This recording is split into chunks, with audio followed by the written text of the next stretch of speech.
শ্রমিক ভট্টাচার্য দিলীপ ঘোষের পর এবার তোলাবাজি বন্ধে কড়া বার্তা অগ্নিমিত্রা পালের। দলের একাংশকে কড়া বার্তা পুর ও নগর উন্নয়ন মন্ত্রী। রাজ্য সভাপতি বলে দিয়েছেন এসব করলে দল থেকে বের করে দেওয়া হবে। আমরা বলি না যে তোলাবাজি করলে 70% থেকে 30% ভাগ পাঠাও, সবাইকে তো ওয়াশিং মেশিন বা ডিটারজেন্টে ধুয়ে আনিনি, মন্তব্য অগ্নিমিত্রা পালের। থেকে তো যাবে, সবাইকে কি আমরা ডিটারজেন্ট আর ওয়াশিং মেশিনে ধুয়ে এনেছি তা তো নয়।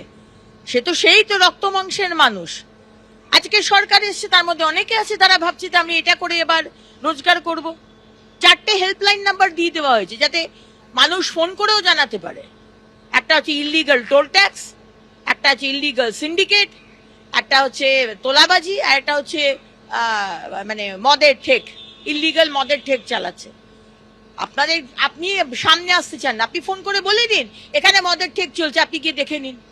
আমাদের রাজ্য সভাপতি সাংগঠনিকভাবে he is the ultimate in our state. উনি তো পরিষ্কার বলে দিচ্ছেন দল থেকে বের করে দেওয়া হবে এবং প্রবাবলি এক্সপেল করাও হয়েছে 2-3 জনকে, আমি যতদূর খবর আছে আমার কাছে। সামনে একটা কথা বলবো, ভিতরে বলবো না না তোলাবাজি করো, 70-30 হিসেবে 70 5 নম্বর সল্টলেকে পাঠিয়ে দেবে আর 30 তুমি রাখবে। এই ডিলিং গুলো আগের সরকারের মতো আমরা করি না, যেটা বলি সামনাসামনি মুখে বলি।